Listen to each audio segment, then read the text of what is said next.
Salam sejahtera bagi kita semua. Berjumpa lagi dengan saya di channel Penabur Benih. Saudara yang dikasih Tuhan, bagaimana kabarnya hari ini? Semoga dalam keadaan sehat dan juga dalam perlindungan Tuhan kita Yesus Kristus. Terima kasih untuk dukungan teman-teman yang sudah meluangkan waktu untuk menonton dan juga yang selalu mensupport channel ini dengan cara subscribe, like, komen, dan share. Kiranya Tuhan Yesus Kristus Allah yang hidup senantiasa menolong dan memberkati kita semua. Dalam kesempatan kali ini kita akan kembali mendengarkan kesaksian seorang murtadin yang sungguh luar biasa. Dari niatnya yang buruk sebelum percaya kepada Kristus, dan dia punya hal-hal yang memang membuat dia membenci terhadap kekristenan dan juga membenci tentang Tuhan Yesus. Tetapi seketika itu juga Tuhan mengubah hidupnya sehingga ia menjadi percaya dan juga menyerahkan diri untuk dibaptis menjadi hidup yang baru di dalam pengenalan akan Kristus Yesus.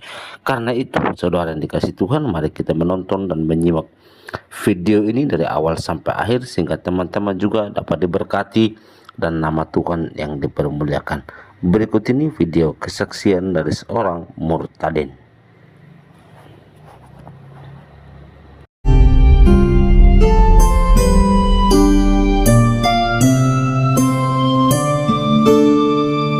Salam, saudara hidup untuk bersaksi.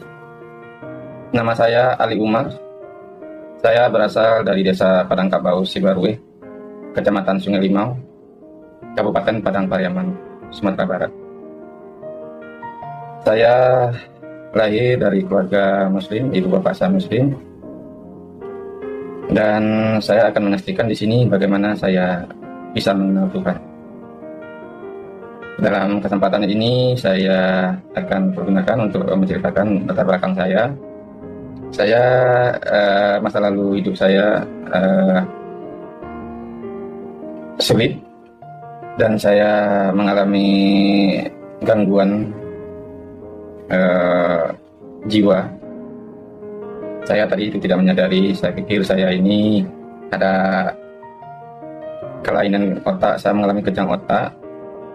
Tetapi saya diperiksa waktu di bagian saraf, katanya saya ini tidak ada kelainan yang berarti. Katanya saya ini gangguan jiwa. Akhirnya saya dioper ke bagian psikiater. Dari psikiater itu saya ditanya-tanya apa yang menjadi beban, apa yang jadi persoalan yang sehingga tidak sanggup ditanggung atau tidak ada solusi jalan keluar. Saya bilang saya memang waktu kecil saya mempunyai pemikiran yang aneh, karena saya hanya mempunyai tujuan kalau nggak bunuh orang saya bunuh diri. Karena saya merasa dunia ini begitu jahat. Nah, saya bertanya apakah memang ada Tuhan? Kalau ada Tuhan, bagaimana cara mengenal Dia? Dan akhirnya ibu saya menyerahkan saya mengaji, belikan saya peci, belikan saya kain sarung, belikan saya Al-Quran, dan dia serahkan saya ke Ustadz. Nah, di situ saya mencoba belajar tentang agama, baca Al-Quran. Nah, tetapi di situ juga saya tahu bahwa bunuh diri itu dosa.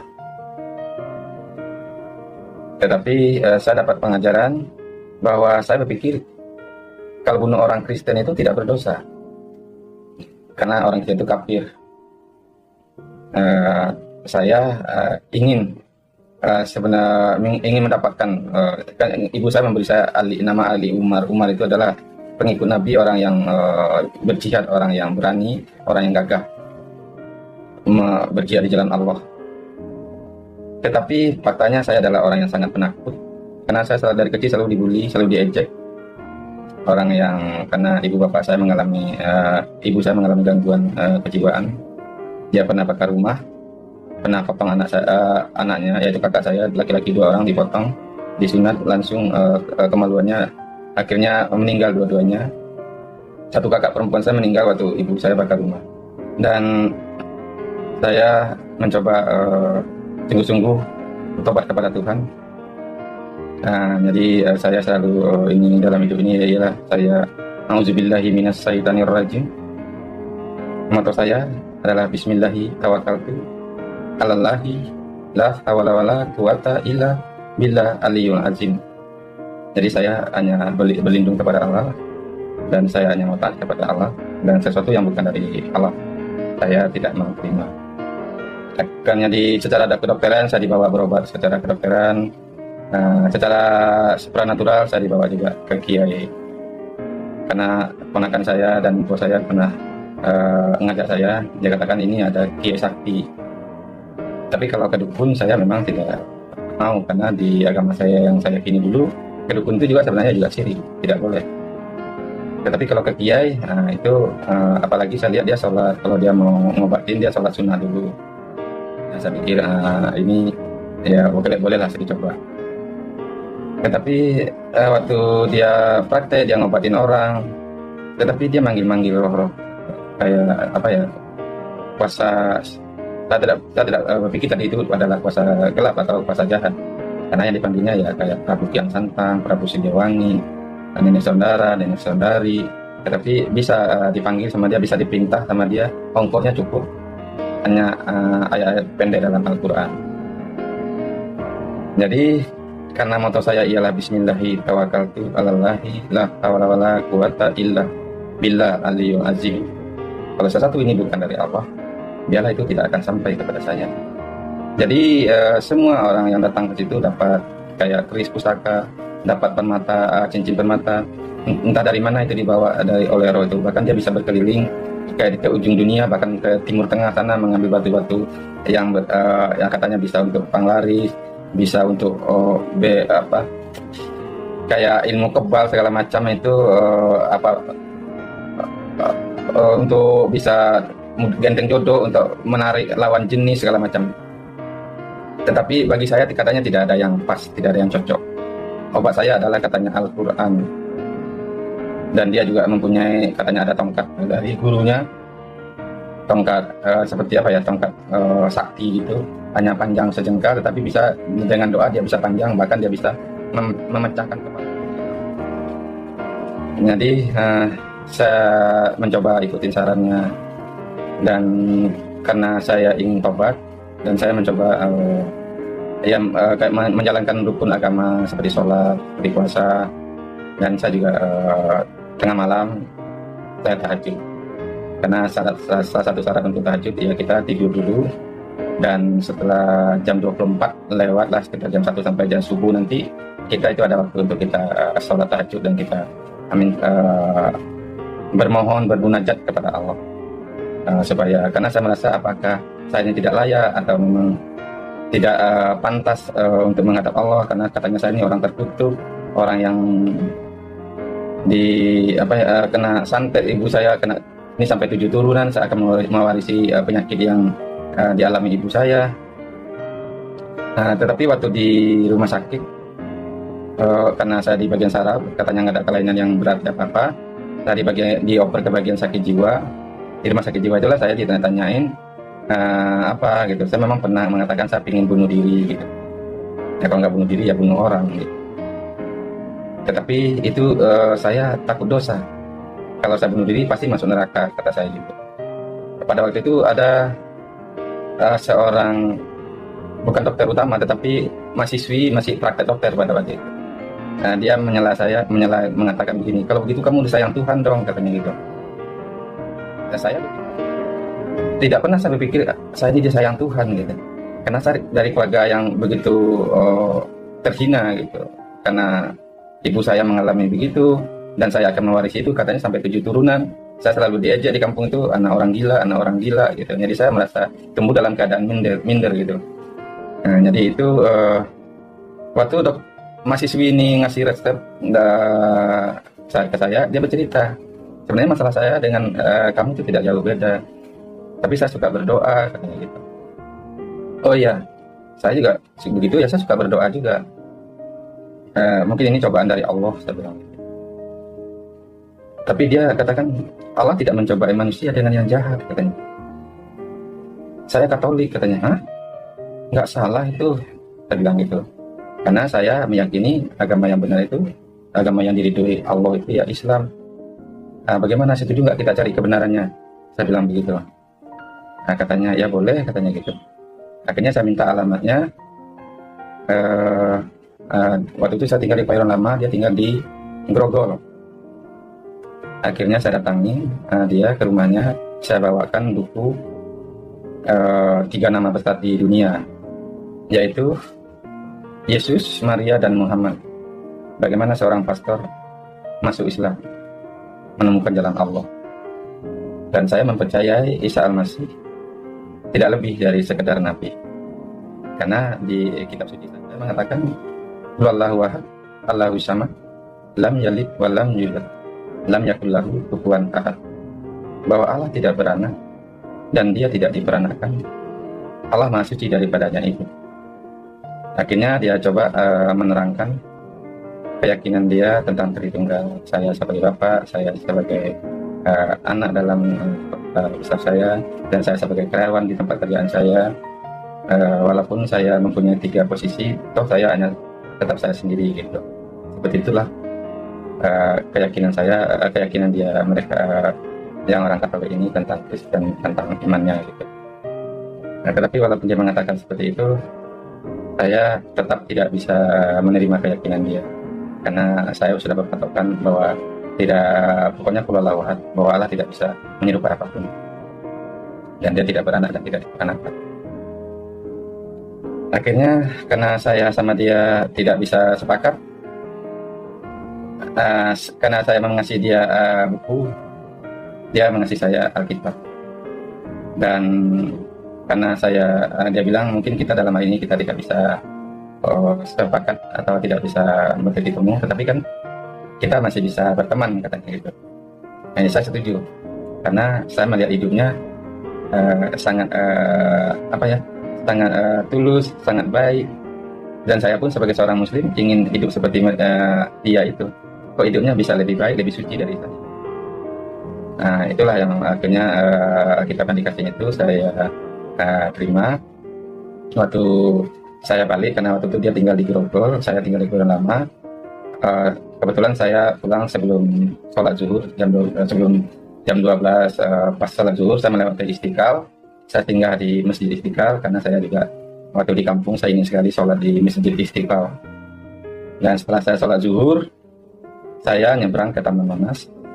Dan apa sih isinya buku ini gitu. Jadi setelah saya berdoa, jangan sampai saya terkena kepengaruh ajaran sesat, jangan sampai saya dibujuk yang setan yang berbentuk manusia. Nah, seperti itu. Karena moto saya ialah Bismillahi tawakkaltu 'alallahi la haula wala quwata illa billahil azim. Jadi saya membuka dengan auzubillahi minasyaitonirrajim. Pertama yang saya buka itu ialah Matius pasal 6 ayat 25. Sebenarnya sampai 34, tetapi karena terlalu panjang saya bacakannya ayat 25. Karena itu aku berkata kepadamu, janganlah khawatir akan hidupmu, akan yang hendak kamu makan atau minum, dan janganlah khawatir pula akan tubuhmu, akan apa yang hendak kamu pakai. Bukankah hidup itu lebih penting daripada makanan, dan tubuh itu lebih penting daripada pakaian? Ayat 33, tetapi carilah dahulu kerajaan Allah dan kebenarannya, maka semuanya itu akan ditambahkan kepadamu. Ayat 34, sebab itu janganlah kamu khawatir akan hari esok, karena hari esok mempunyai kesusahannya sendiri. Kesusahan sehari cukuplah untuk sehari. Jadi ayat ini, walaupun saya tidak mempercayai ini firman Tuhan, tetapi saya suka dengan kata-kata mutiara. Jadi saya anggap ini kata-kata bijak, kata-kata yang cukup menguatkan ini saya. Saya karena hidup dalam kekhawatiran, saya merasa nggak ada harapan karena saya sudah sakit. Karena dari tahun 80 sampai tahun 85 itu saya bergantung obat, saya susah tidur karena seminggu sekali saya ke rumah sakit. Jadi lama-lama obat itu membuat badan saya malahan bergetar gitu. Jadi gemetaran saya karena saya juga susah tidur, mengalami kekhawatiran, dan merasa yang paling mengganggu saya itu karena saya merasa nggak berharga gitu. Saya merasa nggak berarti gitu, nggak bisa mencintai dan dicintai. Tapi kata-kata dokter mahasiswi calon dokter itu sangat membuat saya berpikir apa benar saya disayang Tuhan gitu. Kalau disayang Tuhan enak banget gitu. Nah jadi itulah saya mencoba mempelajari, karena saya di secara kedokteran saya juga katanya bisa juga saya ini gila karena faktor keturunan katanya gitu. Dan secara supranatural saya juga kena termakan sumpah, kena kutuk segala macam, itu juga sampai 7 turunan katanya gitu. Tetapi waktu di Islam kan saya mengimani Tuhan Yesus, saya ingin sekali mengenal Allah, saya ingin sekali berkenan kepada Tuhan. Akhirnya saya pasang nazar waktu saya salat tahajud, saya bernazar, Tuhan ya Allah, kalau memang saya, karena di rukun keyakinan saya dulu itu ada rukun iman. Rukun iman itu ya kita mempercayai hari akhir, kita mempercayai surga dan neraka, kita percaya ada malaikat. Jadi saya mempercayai bahwa setelah kematian memang ada kehidupan di surga atau di neraka. Nah, karena itu saya bernazar kepada Tuhan, ya Allah, meskipun saya harus mati, meskipun saya harus menderita, saya rela. Asalkan saya telah mendapat petunjuk, mendapat rahmat-Mu, seperti orang-orang sebelum saya yang telah dirahmati, yang telah diberi petunjuk, seperti Ibrahim contohnya. Akhirnya doa salawat Nabi itu saya juga kadang saya berdoa untuk diri saya, bahwa saya ingin mendapat rahmat Tuhan, ingin mendapat kemuliaan, dan ingin dapat di sisi orang yang telah diberi rahmat seperti kepada Ibrahim itu. Nah, saya waktu salat tahajud saya berdoa karena saya ingin sungguh-sungguh ingin berkenan kepada Allah. Karena apakah saya tidak pantas untuk menghadap Allah? Tapi saya dengan sungguh hati tetap saya ingin berbakti, dan saya ingin bagaimana cara berkenan, bagaimana cara mengenal Allah. Akhirnya dalam doa itu saya mendengar suara, jangan takut, Tuhan mendengar doamu. Saya pikir siapa yang bicara gitu. Saya lihat kiri kanan nggak ada orang, karena waktu itu saya sholat di tempat bos saya. Di tempat bos saya itu ada satu ruangan, satu kamar itu khusus untuk orang sholat, entah sholat 5 waktu, entah sholat malam, itu seperti sholat tahajud. Jadi walaupun saya tidak mengerti entah suara apa, tapi kata-katanya itu membuat saya memang punya harapan bahwa Tuhan mendengar doa saya. Nah, itu yang dikatakan oleh suara itu. Hidup terus berjalan, karena saya tergantung obat dari tahun 80 itu. Saya berobat waktu di Medan, saya berobat di rumah sakit Peringa di Medan. Setelah saya pulang kampung, saya dari Jakarta pulang juga, jadi ketemu di kampung, dia mau balik ke Jakarta, saya minta ikut karena di tempat kebetulan di tempat dia kerja dia masih butuh karyawan, karena saya bisa bikin sepatu sendal. Jadi saya ikut dengan kakak saya dan ke Jakarta, dan dengan tinggal sama orang kampung saya di situ untuk bikin sepatu sendal. Nah, jadi di Jakarta pun saya tergantung obat, saya berobat ke rumah sakit Peringa di Medan. Ke rumah sakit Cipto, dokter Cipto, rumah sakit Cipto. Nah, saya di rumah sakit Cipto inilah saya mengenal dengan dokter itu. Dan karena nggak ada sepakatan, pada suatu saat dia memberi saya undangan untuk ikut seminar. Karena saya suka dengan pribadi dokter ini, dan saya menerima undangan itu karena saya menyukai pribadinya. Bahkan saya pernah berpikir untuk mendapatkan istri seperti dokter ini. Pribadinya sederhana, baik, tulus. Karena di keyakinan saya dulu, saya memahami bahwa kalau wanitanya non muslim, saya muslim, itu bisa menikah. Toh yang jadi imam kan saya nanti. Nah, seperti itu dalam keyakinan saya dulu. Kecuali kalau perempuannya muslim, laki-lakinya non muslim, itu tidak boleh. Itulah yang saya pahami dulu. Akhirnya dengan undangan itu saya ingin tahu juga bagaimana sih cara berpikir orang Kristen. Itu diadakan itu 1985 itu di Balai Sidang, dari tanggal 5 Juni sampai 7 Juni. Judulnya Membangun Manusia Seutuhnya. Karena saya berpikir kok ingin mengerti iman orang Kristen, tapi ada juga pikiran saya untuk jihad gitu. Karena salah satu untuk masuk surga itu ya kayaknya jihad di jalan Allah. Nah, salah satu jihad itu saya pikir ya, bunuh orang kafir gitu. Nah, itu ada dalam pikiran saya. Karena untuk amal ibadah atau apa saya kayaknya masih kurang gitu. Karena saya pernah bunuh kucing. Jadi saya melihat diri saya, mengukur diri saya, karena di keyakinan saya itu ada titian siratal mustaqim. Jadi kalau untuk masuk ke surga kita harus meniti titian siratal mustaqim, yang mana itu serambut di belah 7, dan di bawahnya ada api neraka. Jadi kalau kita nggak sukses melewati itu, ya kita akan jatuh ke dalam api neraka itu. Ada nggak cara yang lebih untuk bisa terhindar dari itu?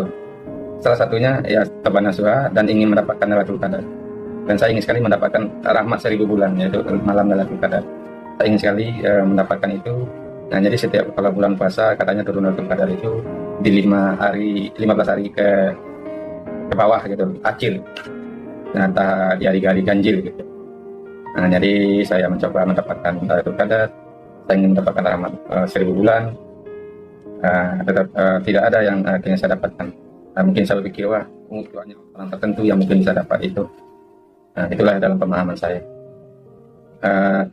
Waktu menerima undangan itu, ya ada hari pertama, hari kedua saya ada pokok doa gitu lewat di depan saya, mau didoain gitu.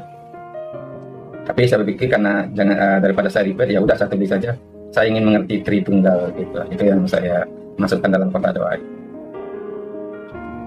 Hari pertama tidak terjadi apa-apa, hari kedua tidak terjadi apa-apa, hari ketiga, hari terakhir saya mengalami yang seperti waktu saya di dalam tuh, bagaimana Lailatul Qadar itu, kata rahmat Tuhan itu kalau datang itu ada sukacita, ada damai, seperti suasana surga. Tapi justru di dalam waktu seminar itu saya mengalami kehadiran Tuhan dan damai surga, sukacita dari surga. Saya yang tadinya terikat, yang tadinya terbelenggu, ada dalam diri saya sesuatu hal yang tidak bisa saya lepaskan. Pada waktu saya ikut seminar itu, sesuatu dalam diri saya terlepas, dan pengertian saya diberi pengertian untuk mengenal Alkitab ini. Saya mengalami seperti di Yohanes 5. 1 Yohanes 5 ayat 20. Akan tetapi kita tahu bahwa Anak Allah telah datang dan telah mengaruniakan pengertian kepada kita, supaya kita mengenal yang benar, dan kita ada di dalam yang benar, di dalam Anaknya Yesus Kristus. Dia adalah Allah yang benar dan hidup yang kekal. Jadi saya baru tahu belakangan ini saya mengalami pengertian ini, bahwa di seminar itu, waktu dibuka waktu Injil Yohanes pasal 1 ayat 1 sampai 14, bahwa pada mulanya adalah firman. Firman itu bersama-sama dengan Allah. Firman itu adalah Allah. Sedangkan dulu saya berpikir firman itu ya bukan bagian dari Tuhan gitu. Itu hanya kuasa Allah saja. Jadi kalau Allah berkata kun fayakun, ya jadi, maka itu jadilah. Tetapi Yesus memberi pengertian. Jadi saya hanya bisa mengenal Allah itu, Tuhan yang benar itu, justru melalui Yesus Kristus. Di luar Yesus saya tidak mengenal. Saya sudah beriman, saya percaya ada Tuhan, tetapi saya tidak mengalami Tuhan dalam hidup saya. Tetapi waktu di seminar saya mengalami kehadiran Tuhan, dan saya mengalami pengertian dari Tuhan, bahwa apa yang saya cari selama ini di dalam agama saya dulu, saya mendapatkan justru di sini, di dalam Alkitab. Apapun yang saya tanyakan tentang Tuhan, tentang bagaimana cara mengenal Tuhan, Alkitab sanggup menjawab apa yang ada dalam pikiran saya, dan sanggup memberi pengertian, dan sanggup bagaimana caranya untuk bisa mengenal Tuhan, mengalami Tuhan. Jadi ketika saya di seminar itu ingin mengerti Tritunggal itu, akhirnya saya paham. Saya pikir tadi orang Kristen mempunyai 3 Tuhan. Ternyata tidak seperti yang dituduhkan di dalam kitab suci saya yang dulu. Karena saya kebetulan waktu saya di Islam, saya mengagumi juga Buya Hamka. Jadi saya pernah juga baca buku tasawuf Buya Hamka, di mana di buku itu, di tasawuf Buya Hamka itu, Allah itu zat, dalam zat Allah itu mempunyai sifat, dalam sifat Allah itu dia mempunyai jiwa. Jadi di Kristen itu mengatakan firman itu adalah Allah, karena dalam diri Allah itu dia mempunyai firman, dalam diri Allah itu dia mempunyai roh. Jadi Roh Kudus, firmannya yaitu tidak 3. Jadi dia ada satu Tuhan, tetapi mempunyai firman dan mempunyai roh dalam dirinya. Jadi tentang pengertian saya tadi, karena di agama saya yang dulu takutlah orang yang mengatakan, kafirlah orang yang mengatakan bahwa Allah itu ialah salah satu dari yang tiga. Padahal di Kristen tidak mengajarkan Allah itu salah satu dari yang tiga. Bahkan Yesus sendiri mengajarkan di Yohanes 17 ayat 3, inilah hidup yang kekal itu, mereka mengenal satu-satunya Allah yang benar dan mengenal Yesus Kristus. Nah, jadi tidak ada tiga Tuhan. Yesus sendiri mengajarkan satu Tuhan, bisa dikenal. Sedang di agama saya dulu diimani, tidak bisa dialami. Tetapi sekarang bisa dikenal dan dialami. Jadi saya mengalami karena kakak saya pernah mengatakan, Mar, tolong beri jawab Uni, kenapa kamu Kristen? Apakah kamu dibayar pendeta atau karena perempuan? Kata kakak saya. Bukan Uni, karena Alkitab ini. Memang pada waktu itu saya membawakan satu ayat dalam Al-Quran, tidak adalah kebenaran pada orang itu kecuali menurut Taurat dan Injil. Dan saya percaya Uni, Taurat dan Injil itu inilah Alkitab ini, saya bilang gitu. Terus paman saya bilang begini, itu Alkitab itu bukan sudah tidak asli, katanya gitu, sudah campur tangan manusia, katanya gitu. Kalau memang bukan asli, kalau memang bukan campur tangan manusia, saya ingin menyetujui paman saya itu. Tetapi yang nggak bisa saya sangka, saya mengalami kuasa Tuhan, saya mengalami bertemu dengan Tuhan justru melalui Alkitab ini. Dan secara pengertian, secara di dalam diri saya yang tadinya terikat, pengertian saya tidak sampai kepada Tuhan, tidak bisa mencapai Tuhan. Tapi di dalam Alkitab Tuhan mencapai hidup saya. Dan bahkan secara fisik pun saya disembuhkan, saya tidak lagi tergantung obat, saya tidak lagi ke rumah sakit dan setiap seminggu sekali harus ke rumah sakit. Akhirnya badan saya yang tadinya udah stroke ringan, sudah gemetaran gitu. Tetapi justru kuasa Tuhan menghampiri saya, badan saya juga dipulihkan, bahkan sekarang saya sudah 59 tahun umur saya masih bisa bekerja dengan baik. Ya, jadi Tuhan menunjukkan. Jadi kata paman saya, ini bukan firman Tuhan, ini sudah dipalsukan. Bagaimana sesuatu yang palsu, sesuatu bukan firman Tuhan, dikuasai serta disertai oleh Tuhan. Dan itulah yang terjadi dalam hidup saya. Saya mengalami kuasa Allah melalui Injil. Dan saya mengalami pengertian Tuhan yang benar melalui Yesus Kristus. Jadi itulah alasannya, karena waktu saya di agama dulu, saya ingin sekali mengenal Tuhan. Jadi saya tidak cari agama. Jadi orang kampung saya bilang begini, kenapa kamu jadi Kristen? Kenapa kamu pindah agama? Gitu. Saya merasa waktu di Islam saya ingin mengenal Tuhan. Di situ saya mengalami Tuhan di dalam Alkitab. Karena Alkitab hanya orang Kristen yang mempercayai ini firman Tuhan.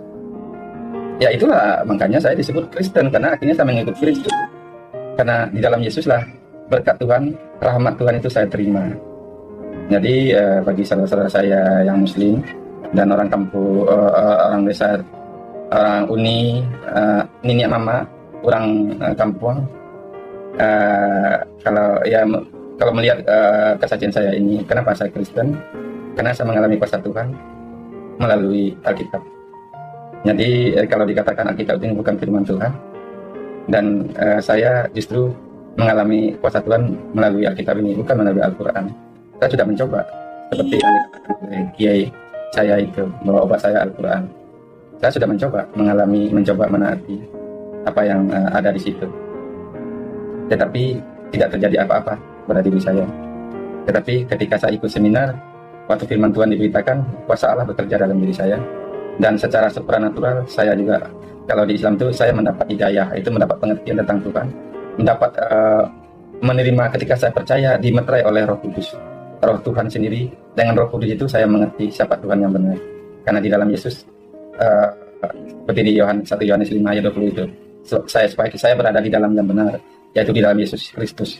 Dia adalah Allah yang benar dan hidup yang kekal. Karena dia adalah Roh Allah, karena dia adalah firman Allah. Karena saya berpikir Yesus itu adalah ciptaan tadinya. Tetapi di Injil Yohanes 1 ayat 1, Yesus adalah pencipta. Di ayat 2-nya dikatakan sesuatu dijadikan oleh dia, yaitu firman. Tanpa firman, yaitu tanpa Yesus, tidak ada yang jadi. Karena Yesus itu adalah firman Allah. dan Roh Allah. Yesus itu bukan manusia seperti kita, tapi dia adalah manusia Kristus, manusia ilahi, karena dia dari benih ilahi. Makanya Yesus berkata, aku datang dari Bapa, aku keluar dari Bapa.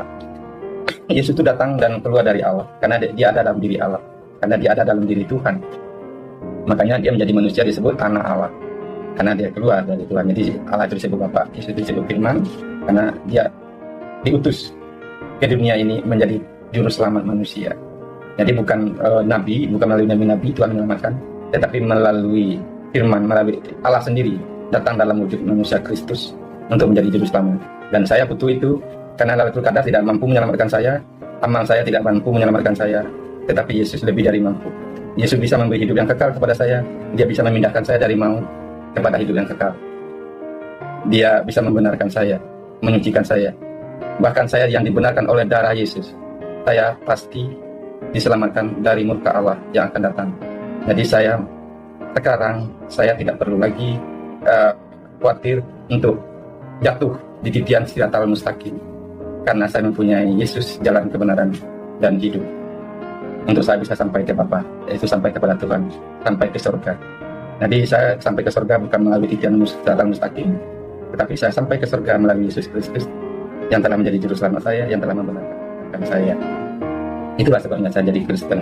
Saya tidak pernah mimpi untuk jadi Kristen, tetapi saya selalu ingin mengenal Tuhan. Bagaimana caranya? Bahkan saya bernazar, meskipun saya harus mati, meskipun saya harus menderita, saya rela. Asalkan saya tahu saya telah diselamatkan Tuhan. Dan akhirnya saya mengalami dengan keyakinan ini, kakak saya tidak bisa terima. Kalau kamu dengan keyakinan ini, kamu jangan sampai saya lihat di kampung, kata kakak saya. Tapi karena saya sudah bernazar, kalau kakak saya bilang, kalau kamu sampai saya lihat di kampung, kamu saya bunuh. Tetapi karena saya sudah bernazar waktu di Islam, meskipun saya harus mati, meskipun saya harus menderita, saya rela. Asalkan saya tahu saya ditempatkan kepada orang-orang yang telah diberi nikmat, ya Tuhan. Dan sekarang, tadinya saya merasa orang yang paling malang, orang yang tidak berkenan, orang yang tidak pantas disayang manusia pun tidak, gitu.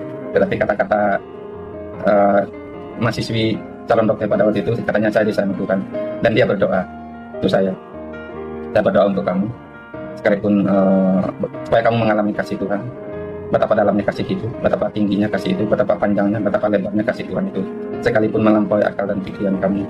Saya berdoa supaya kamu bersama-sama orang kudus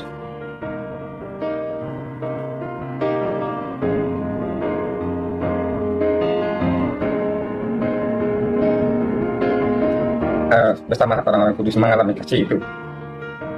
Terima kasih untuk doamu, dokter, karena saya sekarang mengalami kasih Tuhan, walaupun melampaui akal dan pikiran saya, walaupun melampaui keyakinan saya. Karena saya waktu di Muslim, saya tidak pernah berpikir keluar dari Muslim, karena keluar dari Muslim itu ancaman ialah neraka jahanam, tidak akan berbangkit dari neraka. Itulah ancaman waktu di agama saya dulu. Selama saya di Muslim, meskipun saya bisa jatuh, meskipun saya berdosa, tetapi selama saya tidak keluar dari keyakinan saya akan tetap bisa masuk surga, katanya, walaupun dicuci di neraka. Itulah.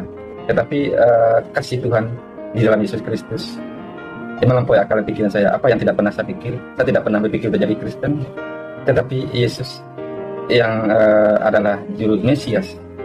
Tapi kita di Mesias itu adalah Muhammad, penyelamat itu, yang memberi rahmat kepada sekalian alam adalah Muhammad. Tetapi Yesus berkata, akulah Mesias, yaitu Kristus. Dia yang diurapi menjadi Tuhan dan Juru Selamat. Dan saya butuh itu. Dan saya ingin mendapat Lailatul Qadar, yaitu rahmat 1000 bulan. Tetapi di dalam Yesus, lebih dari rahmat 1000 bulan, saya sudah dapat. Kepastian saya sudah dapat. Dan pertolongan Tuhan sudah saya alami. Ancaman manusia sering, saya sudah 3 kali hampir mengalami maut. Dari sakit penyakit saya sudah hampir mati. Karena saya susah tidur dan badan saya, kesehatan saya menurun. Tuhan sembuhkan. Dari ancaman keluarga saya mau dibunuh, tetap Tuhan bisa pelihara. Dan kemarin, karena saya dengan keyakinan ini, saya waktu di grup saya selalu diejek, saya kafir. Akhirnya saya terpancing dan membalas ejekan mereka, dan saya menghina kesembahan mereka. Akhirnya saya kena pasal 156. Saya dipenjarakan 1 tahun 6 bulan. Dan saya didatangi oleh Ormas PPI sama Forum Betawi. Saya hampir dimasak. Katanya darah saya halal. Dan mereka kata tidak perlu pakai materai. Katanya saya mau dihakimi di situ. Sudah mau dihakimi, tetapi selalu pada saat yang tepat Tuhan selalu memberi pertolongan.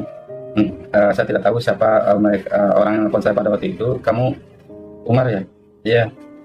Tolong berikan ke pimpinannya. Waktu itu karena ada PPI sama Forum Betawi datang dua ormas. Saya bilang ini ada telepon dari, saya kasihkan aja telepon itu. Akhirnya pimpinan ormas itu dia pergi menjauhi saya. Dia bicara apa saya tidak tahu. Akhirnya saya tidak jadi dihakimi atau dibunuh di situ karena sebenarnya saya sudah mau dibunuh. Katanya darah saya halal. Tetapi dengan ada telepon itu, akhirnya saya tidak jadi di masa di situ. Akhirnya saya digiring oleh mereka ke Polsek. Di Polsek itu, saya sampai di Polsek, masa dari Cengkareng, Forum Betawi juga datang, tambah masanya. Jadi saya hanya beberapa, nggak sampai sejam di Polres, di Kembangan, di Polsek Kembangan. Akhirnya saya sama polisinya karena masanya nambah, seperti saya di masa di situ terjadi keributan. Akhirnya saya dilarikan ke Polres Lipi. Dari Polres Lipi akhirnya saya dijadikan tersangka dan akhirnya dapat diputus hukumannya, dituntut 2 tahun. Akhirnya diputus 1,5 tahun. Di dalam penjara saya mengalami bulian lah dari teman-teman sekamar karena kasus saya ini agak katanya menghina Allah katanya gitu. Akhirnya orangnya sangat penakut, bahkan saya di penjara itu diinjak sama orang pincang pun saya nggak ngelawan. Akhirnya saya mengalami mata saya dulu pernah mata saya kemarin itu sempat di dalam pecah. Tetapi kemarin ini operasi, sekarang sembuh lagi, puji Tuhan. Tuhan memberi mujizat lagi ke saya sehingga saya bisa lagi melihat. Karena mata saya ini sudah putih, sudah sekarang korneanya diganti dengan kornea permanen dengan lensa permanen gitu. Ya, puji Tuhan. Jadi kalau sampai saat ini saya masih ada, itu menunjukkan Tuhan ada, Dia menyertai saya. Karena ada teman saya lebih muda dari saya di penjara, dia suka suka mengeluh, suka tidak mensyukuri hidup. Akhirnya satu hari jam 5 sore dia bicara, karena waktu itu dia akhirnya dirawat inap di rumah, di tempat di penjara itu. Satu hari jam 5 pagi dia meninggal. Jam 4 saya masih sempat besuk dia. Terakhir dia bilang begini, Pak Daud, nama sekarang nama saya Islam saya Ali Umar. Saya dikasih nama oleh teman saya Kristen Daud. Jadi saya gabung saja, nama saya jadi Daud Ali Umar. Jadi ada yang manggil saya Daud, ada yang manggil saya Ali, ada yang manggil saya Umar. Jadi kebetulan dia manggil saya Pak Daud. Ternyata saya selama ini tidak mensyukuri hidup. Ternyata hidup itu sendiri seharusnya patut disyukuri. Jadi kata-kata teman saya ini membuat inspirasi juga bagi saya. Akhirnya sekarang Alkitabnya namanya Dodi Daniel Yusuf. Akhirnya saya pakai untuk mengenang dia. Waktu saya baca buku ini, Alkitab ini, saya akan ingat bahwa hidup itu sendiri sudah patut saya syukuri. Hidup itu sendiri lebih dari pakaian. Hidup sendiri itu sendiri ada kesempatan kita untuk memperbaiki diri, mensyukuri pemberian Tuhan. Nah, jadi di penjara itu saya juga saya dikasih Alkitab oleh seseorang, Alkitab terjemahan IRT. Dan saya mendapat di penjara itu saya mendapat Mazmur 56, Mazmur pasal 56 ayat 12 sampai 14. Mazmur 56 ayat 12 sampai 14. Dalam Elohim aku telah percaya, aku tidak akan takut.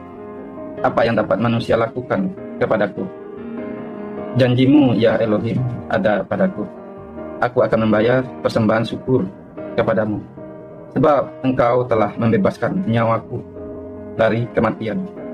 Bukankah engkau menjaga kakiku dari kejatuhan? Sehingga aku dapat berjalan di hadapan Elohim dalam terang kehidupan. Jadi sekarang saya bisa berjalan di hadapan Tuhan, di dalam terang Tuhan, oleh karena Tuhanlah yang telah melepaskan saya dari segala dosa, keterikatan, kutuk, sumpah, sakit, penyakit, kematian sekalipun. Tuhan telah lepaskan saya. Tuhan telah menunjukkan bahwa Dia Tuhan yang bisa diandalkan. Tuhan dalam kesesakannya, pertolongannya terbukti. Meskipun saya bernazar, saya harus mati, harus menderita, tetapi justru kemurahan Tuhan saya nikmati. Saya menikmati pertolongan Tuhan. Lebih dari itu, saya mengalami kasih karunia demi kasih karunia. Di dalam Yesus segala berkat surga yang Tuhan sediakan bisa saya raih. Jadi walaupun di agama saya dulu saya mendapatkan tidak mendapatkan Lailatul Qadar, di dalam Yesus saya mendapatkan kemurahan Tuhan. Bahkan saya dibenarkan oleh darah Yesus, saya pasti diselamatkan dari murka Allah yang akan datang. Jadi saya tidak akan takut lagi mengalami siksa kubur. Saya tidak akan takut lagi melewati jalan Siratal Mustaqim. Saya tidak akan takut lagi. Saya ini beruntung nggak apa masuk bisa ke surga nggak? Yesus berkata, di mana aku berada, kamu pun berada. Jadi saya percaya di mana Yesus ada, saya pun ada bersama Yesus di sana. Karena dialah yang benar untuk saya yang tidak benar ini. Sehingga saya sekarang dibenarkan di hadapan Allah di dalam Yesus Kristus. Jadi saya mengalami itu bukan secara pemikiran saja, bukan secara pengetahuan saja, tetapi secara nyata kuasa Tuhan bekerja dalam diri saya, dan kuasa Allah itu ada, dan Tuhan itu ada, dan kasihnya nyata, penyataan Tuhan itu terbukti. Jadi ancaman kematian sudah 3 kali saya alami, tetapi kasih Tuhan. Jadi Tuhan, manusia boleh merancangkan hal-hal yang buruk untuk kita, tetapi Tuhan bisa membuatnya untuk kebaikan setiap orang yang mengasihi Tuhan. Jadi saudara-saudara, apapun keyakinan kita, apapun agama kita, tetapi Yesus adalah satu-satunya yang bisa membuat kita ke surga, dan dialah jalan kebenaran dan hidup. Di dalam Yesus bukan sekedar petunjuk untuk jalan yang lurus, di dalam Yesus adalah jalan kehidupan, jalan untuk menuju Tuhan yang benar dan hidup yang kekal. Kesaksian saya ini saya tujukan juga kepada saudara saya, kakak saya, ponakan saya, terutama Azini, Atazur, Sudirman, Saripudin, Uni Sidar. Saya tidak mencari agama, tetapi saya mencari Tuhan. Jadi saran saya, carilah Tuhan selama Dia berkenan ditemui, selama masih ada waktu. Karena ada saatnya kita tidak ada lagi waktu. Seperti teman saya yang di penjara itu, sebagaimanapun dia ingin bertobat, sebagaimanapun dia ingin memperbaiki diri, dia tidak lagi bisa ada kesempatan, kecuali dia akan menerima apa yang telah dia lakukan di dunia ini, baik ataupun buruk. Tetapi sekarang kalau ada waktu, kalau masih di tempat hari ini masih ada, karena kita tidak tahu hari esok. Tapi Tuhan berkata, seperti di Injil Yohanes 6 ayat 33, tetapi carilah dahulu kerajaan Allah dan kebenarannya, maka semuanya itu akan ditambahkan kepadamu. Jadi apa itu kerajaan Allah dan kebenarannya? Ternyata kerajaan Allah dan kebenarannya ialah kalau ada damai sukacita oleh Roh Tuhan dalam diri kita, kita sudah mengalami kerajaan Allah dan kebenaran Tuhan dalam diri kita. Jadi kerajaan Allah itu ialah bukan soal makan minum, bukan soal keyakinan, tetapi soal kuasa Tuhan dan kuasa Roh Tuhan bekerja dalam diri kita. Jadi kalau ada damai sejahtera kuasa oleh Roh Tuhan, kita sudah mengalami kerajaan Allah. Kita sudah berada di dalam terang Tuhan, sudah berada di dalam kuasa Tuhan. Jadi kesaksian saya ini saya cukupkan sampai di sini. Lebih dan kurangnya saya mohon maaf. Atas segala kekurangan, kelemahan, karena kebenaran itu hanya milik Tuhan, kekurangan itu milik saya. Tapi saya bersyukur di dalam Yesus, saya mempunyai juru selamat, saya mempunyai jalan, saya dibenarkan oleh darah Yesus. Jadi saya bisa bersekutu dengan Tuhan, bukan karena saya berwudu, bukan karena saya berambil air wudu supaya saya bisa menghadap Allah, tetapi saya dibenarkan, saya bisa menghadap Tuhan kapan saja, karena dibenarkan oleh darah Yesus, disucikan oleh Roh Tuhan, dibenarkan, diputuskan di dalam Yesus Kristus. Itulah alasannya saya memilih Kristus, karena hanya di dalam Yesus ada kepastian. Saya yang dibenarkan oleh darahnya, saya pasti diselamatkan dari murka Allah yang akan datang. Sekarang pun saya mengalami sukacita surga karena ada damai oleh Roh Tuhan. Itu tidak bisa kita temukan di mana-mana. Bahkan saya dengan segala aktivitas ibadah saya tidak bisa saya temukan, tetapi di dalam Yesus tersedia. Dia bahkan Yesus memindahkan saya dari menuju kematian menuju kepada kehidupan. Karena Yesus, dia memberi hidup yang kekal. Saya pasti tidak akan binasa sampai selama-lamanya.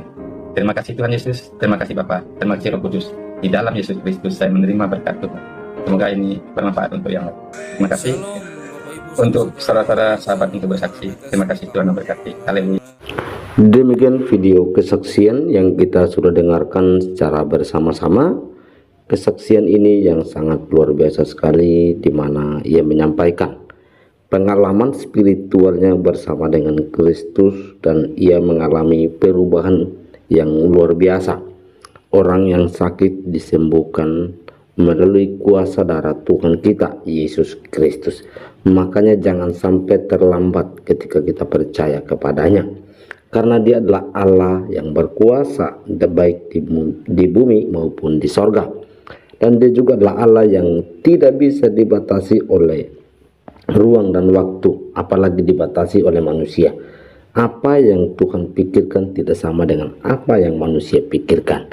Karena itu saudara yang dikasih Tuhan, ia selalu menyatakan dirinya. Itu bukti kasih Allah, bahwa ia adalah Allah yang hidup, Allah yang selalu menyatakan kemuliaannya bagi orang yang mau percaya dengan sungguh-sungguh dan takut akan dia. Lukas pasal 18 ayat 15 sampai 17 mengatakan demikian. Lembaga Alkitab Indonesia memberikan satu judul, Yesus memberkati anak-anak. Maka datanglah orang-orang membawa anak-anaknya yang kecil kepada Yesus, supaya ia menjamah mereka. Melihat itu, murid-muridnya memarahi orang-orang itu. Tetapi Yesus memanggil mereka dan berkata, biarkanlah anak-anak itu datang kepadaku, dan janganlah kamu menghalang-halangi mereka. Sebab orang-orang yang seperti itulah yang empunya kerajaan Allah. Aku berkata kepadamu, sesungguhnya barang siapa tidak menyambut kerajaan Allah seperti seorang anak kecil, ia tidak akan masuk ke dalamnya. Demikian firman Tuhan, saudara yang dikasih Tuhan. Sebenarnya yang menjadi pertanyaan kita dan menjadi topik dalam perenungan firman Tuhan ini adalah, ada apa dengan anak kecil? Seorang ibu menggendong anak kecil naik bis pulang ke rumah. Ketika kernet menghitung penumpang, ia berkata, anaknya dipangku saja ya bu, bebas tiket.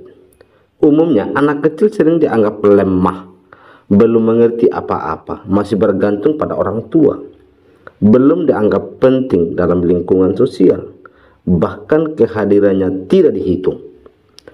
Ketika orang-orang membawa anak-anak kecil kepada Tuhan Yesus, murid-muridnya memarahi orang-orang itu. Alasannya, Yesus sudah lelah karena sepanjang hari berjalan dan mengajar tentang kerajaan Allah. Sedangkan anak-anak itu berjumlah belumlah mengerti tentang pengajaran Yesus. Biarlah nanti orang dewasa yang mengajarkannya kepada anak-anak mereka masing-masing. Tidak harus Yesus yang turun tangan mengajarkan anak-anak kecil. Sekarang jangan halangi Yesus dalam perjalanannya. Melihat perbuatan murid-muridnya itu, Yesus memanggil orang-orang yang membawa anak-anak itu dan berkata, biarkanlah anak-anak itu datang kepadaku, dan jangan halang-halangi mereka. Sebab orang-orang seperti inilah yang memiliki kerajaan Allah. Sepertinya Yesus tidak mengindahkan perbuatan murid-muridnya. Dia mengajar dengan menyuruh orang-orang itu membawa anak-anak kepadanya. Lalu Yesus berkata kepada murid-muridnya, siapa saja yang tidak menyambut kerajaan Allah seperti seorang anak kecil, ia tidak akan masuk ke dalamnya. Bagi Yesus, anak-anak itu sangat berharga, bukan penghalang untuk menyatakan kerajaan Allah. Mereka berhak mendapatkan berkat Yesus dan harap dihitung keberadaannya. Ada dua anggapan orang dewasa terhadap anak-anak, menganggap penting dan menganggap tidak penting. Namun, Yesus menunjukkan kepada kita pentingnya menyambut kerajaan Allah seperti anak-anak itu. Anak-anak memilih karakter jujur, polos, mudah berteman, dan mudah mengampuni. Gambaran kerajaan Allah itu mau berteman dengan siapa saja, rela mengampuni, dan mau hidup damai di sekitar. Kita pun dapat meneladani orang-orang yang membawa anak-anak kepada Yesus. Karena itu, saudara yang dikasihi Tuhan, jangan kita membiarkan diri kita dikuasai oleh pemikiran-pemikiran yang berasumsi. Tetapi di sini Tuhan Yesus menyatakan bahwa biarkan anak-anak kecil itu datang kepadaku. Dan itu lebih menekankan ayat 17 bahwa aku berkata kepadamu, sesungguhnya barang siapa menyambut kerajaan Allah seperti seorang anak kecil, ia tidak akan masuk ke dalamnya. Jadi apapun itu, anak kecil tetap berharga di mata Tuhan. Demikian dengan orang yang baru percaya kepada Kristus Yesus. Mereka seperti bayi yang masih membutuhkan susu yang murni. Mereka masih membutuhkan makanan rohani yang memang benar-benar makanan rohani tersebut adalah firman Tuhan, di mana mereka makan seperti bubur yang masih belum keras. Demikian dengan yang kita dengarkan apa yang disampaikan oleh Murtadin ini ketika ia mengambil keputusan percaya kepada Kristus, dan bahkan dalam komentar-komentar yang ia jawab, ia respon dalam TikTok, di mana ia menyampaikan kerajaan Allah, memberitakan Injil kepada mereka, bahwa kuasa Yesus itu seperti ini. Allah yang kita sembah di dalam Yesus adalah Allah yang berkuasa.